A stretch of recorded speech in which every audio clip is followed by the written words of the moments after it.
Ay, naku. Akala ko katapusan ko na. Anong katapusan? Masamang damo, matagal pa mamamatay. Kaya nga, habang buhay tayo gumagawa ng mabuti para naman mapagbayaran ko mga kasalanan ko sa buhay.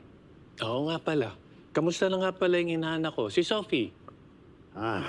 Nako, lumalaking weirdo. Alam mo naman, maaga na wala si Mrs.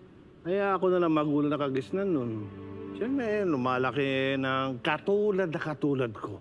Kulang na kulang sa mother's touch. Don't be hard on yourself. Na ngayon kung lumaki siyang katulad mo. Mabait kang tao. At matinong naglilingkod sa bayan.